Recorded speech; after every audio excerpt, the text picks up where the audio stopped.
నమస్కారం ETV news కు స్వాగతం. తెలంగాణలో ఫోన్ ట్యాపింగ్ కేసులో ప్రతిరోజు కొత్త విషయాలు వెలుగులోకి వస్తున్నాయి.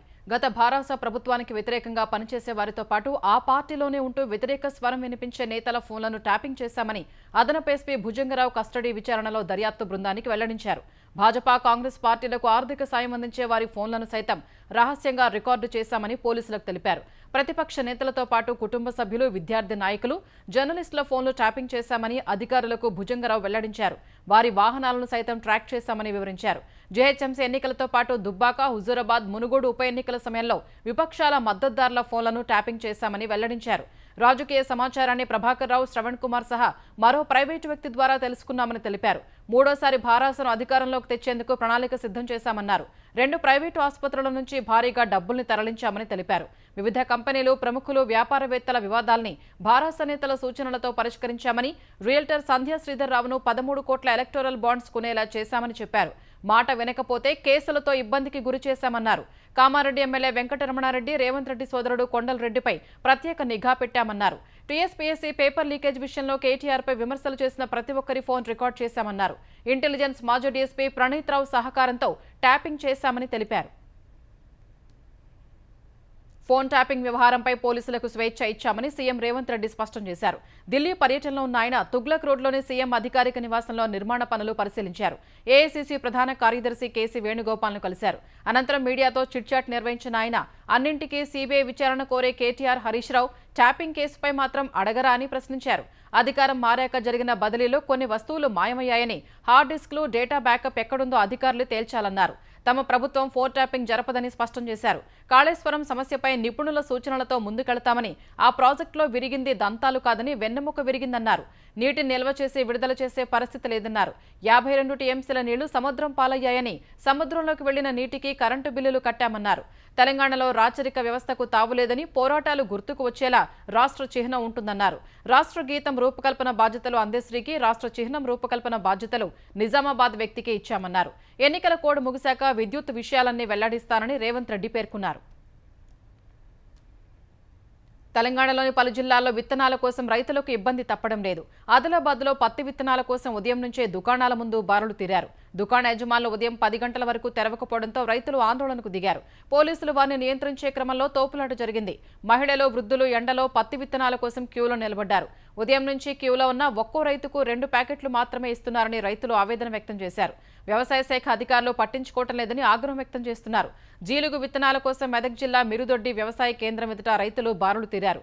ఒక్కో పాస్ పుస్తకానికి 30 కిలోల బస్తా మాత్రమే అందిస్తూ ఉండడంతో రైతులు ఆందోళనకు దిగారు. ఘటనా స్థలానికి పోలీసులు చేరుకుని పరిస్థితుల్ని చక్కదిద్దారు. జగిత్యాల జిల్లా మెట్పల్లి వ్యవసాయ కార్యాలయం ఎదుట కూడా విత్తనాల కోసం రైతులు బారులు తీరారు. 10ల సంఖ్యలో పాస్బుక్లు, ఆధార్ కార్డుల్ని క్యూలో ఉంచారు. ఉన్నతాధికారులు, ప్రజాప్రతినిధులు స్పందించి విత్తనాల కొరతను తీర్చాలని రైతులు కోరుతున్నారు. ఆదిలాబాద్లో విత్తనాల కోసం క్యూలో ఉన్న రైతులపై పోలీసులు లాఠీచార్జిని భారాస నేతలు తీవ్రంగా ఖండించారు. రైతులపై దాడి చేసిన ప్రభుత్వం వెంటనే క్షమాపణ చెప్పాలని కేటీఆర్ డిమాండ్ చేశారు. తెలంగాణలో రైతులపై దాడులు జరుగుతుంటే సీఎం ఇతర రాష్ట్రాల్లో ఎన్నికల ప్రచారం, ఢిల్లీ పర్యటనలో బిజీగా ఉండటం సిగ్గుచేటని మండిపడ్డారు. రాజకీయాలు పక్కన పెట్టి రైతు సమస్యల్ని పట్టించుకోవాలని సూచించారు. కాంగ్రెస్ తెస్తానన్న మార్పు, ఇందిరమ్మ రాజ్యం అంటే రైతులపై లాఠీచార్జి చేయటమా అని హరీష్ రావు ప్రశ్నించారు. రైతులపై లాఠీలు జులిపించడం దారుణం, అత్యంత బాధాకరమన్న ఆయన సాగునీరు, కరెంటు మాత్రమే కాదు విత్తనాలు కూడా రైతులకు అందించలేని స్థితికి కాంగ్రెస్ ప్రభుత్వం చేరుకుందని ఆక్షేపించారు. కాంగ్రెస్ ప్రభుత్వ అసమర్థ, నిర్లక్ష్యం కారణంగా మార్కెట్లో విత్తనాల కృత్రిమ కొరత సృష్టిస్తున్నారని నిరంజన్ రెడ్డి దుయ్యబట్టారు. కాంగ్రెస్ ప్రభుత్వం వచ్చిన 6 నెలల్లోనే తిరోగమనం మొదలైందని విమర్శించారు. రైతులకు వెంటనే విత్తనాలు, ఎరువులు అందుబాటులో ఉంచాలని కోరారు. ఆంధ్రప్రదేశ్లో ఓట్ల లెక్కింపునకు సమయం సమీపిస్తున్న వేళ రాష్ట్ర ఎన్నికల ప్రధానాధికారి ముఖేష్ కుమార్ మీనా కౌంటింగ్ ఏర్పాట్లపై దృష్టి సారించారు. డీజీపీ హరీష్ కుమార్ గుప్తాతో కలిసి పల్నాడు జిల్లాలో పర్యటించిన ఆయన మొదట కలెక్టర్ కార్యాలయానికి వెళ్లి కౌంటింగ్కు చేపట్టిన చర్యలపై అధికారులతో సమీక్ష నిర్వహించారు. అనంతరం నరసరావుపేట మండలం కాకానిలోని జేఎన్టీయూ కళాశాలకు వెళ్లి స్ట్రాంగ్ రూమ్ల వద్ద భద్రతా ఏర్పాట్లను పరిశీలించారు. ఓట్ల లెక్కింపు రోజు ఎలాంటి గందరగోళం తలెత్తకుండా చర్యలు తీసుకోవాలని ఆదేశించారు. పోస్టల్ బ్యాలెట్ల లెక్కింపులో నిబంధనలు సడలించడంపై వైకాపా నేతలు ఎన్నికల అదనపు ప్రధానాధికారికి ఫిర్యాదు చేశారు. పోస్టల్ బ్యాలెట్లపై కేంద్ర ఎన్నికల సంఘం ఇచ్చిన నిబంధనల్ని రాష్ట్ర విభాగం ఎలా మారుస్తుందని వైకాపా నేతలు ప్రశ్నించారు. పోస్టల్ బ్యాలెట్పై సదరు ఉద్యోగికి సంబంధించిన వివరాలు, గెజిటెడ్ అధికారి సంతకం, స్టాంప్ ఉండాలన్న నిబంధనలు ఎందుకు మార్చారని ప్రశ్నించారు. స్టాంపు లేకపోయినా, చేతిరాత లేకపోయినా పోస్టల్ బ్యాలెట్ను ఎలా ఆమోదిస్తారని ప్రశ్నించారు. ఈసీ ఇచ్చిన ఆదేశాలు గొడవలకు దారితీసే అవకాశం ఉందన్న నేతలు పునరాలోచించుకోవాలని విజ్ఞప్తి చేసినట్లు తెలిపారు.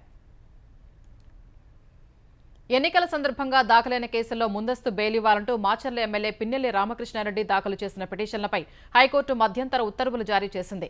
జూన్ 6 వరకు ఎలాంటి చర్యలు చేపట్టవద్దని పోలీసుల్ని ఆదేశించింది.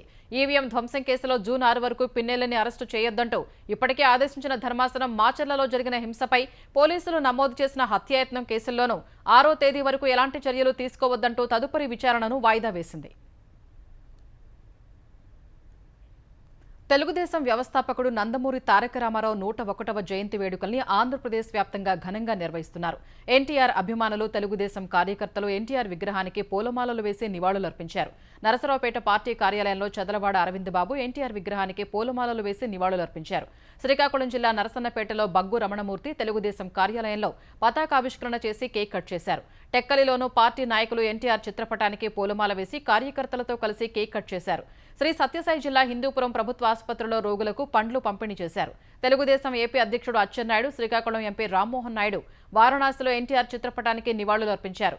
ప్రపంచంలో తెలుగు జాతికి గుర్తింపు తెచ్చిన మహనీయుడు ఎన్టీఆర్ అని గుర్తు చేసుకున్నారు.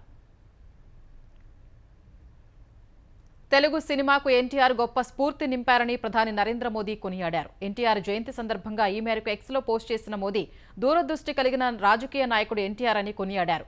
సినీ రాజకీయ రంగాల్లో ఎన్టీఆర్ సేవలు మరువలేనివని, వెండితెరపై ఎన్నో మరుపురాని పాత్రల్లో నటించి మెప్పించారని గుర్తు చేశారు.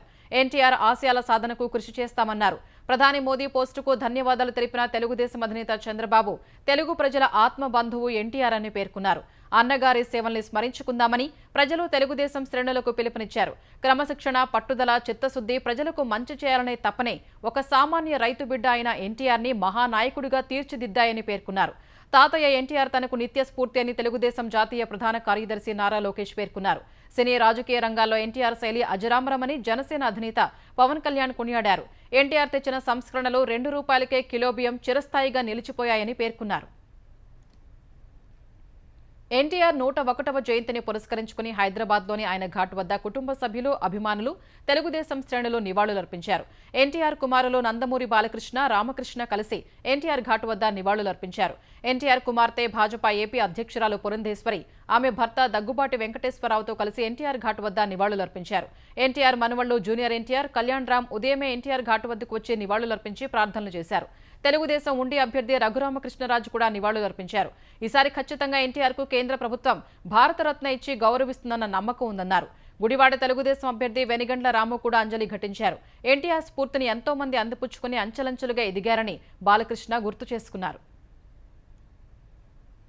పల్నాడు జిల్లా అచ్చంపేట మండలంలోని పులిచింతల జలాశయంలో నీటి నిల్వలు పూర్తిగా ఖాళీ అయ్యాయి.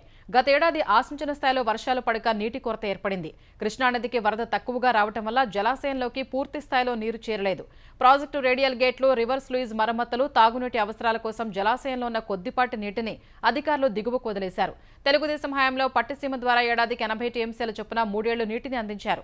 వైకాపా ప్రభుత్వ నిర్లక్ష్యం కారణంగా ప్రాజెక్టు ఎండిపోయే పరిస్థితి వచ్చింది. ప్రాజెక్టుపై ఆధారపడి కృష్ణా డెల్టాలో ఖరీఫ్ సీజన్లో 10,35,000 ఎకరాల్లో రైతులు వరిని సాగు చేస్తారు. గుంటూరు, బాపట్ల, ప్రకాశం జిల్లాల పరిధిలో 5,71,000 ఎకరాల్లో ఖరీఫ్ పంటలు సాగవుతాయి. ఏటా జూన్ మొదటి పక్షంలోనే డెల్టాకు నీటిని విడుదల చేస్తారు. ఈసారి ఆయకట్టు సాగు ప్రశ్నార్థకంగా మారింది.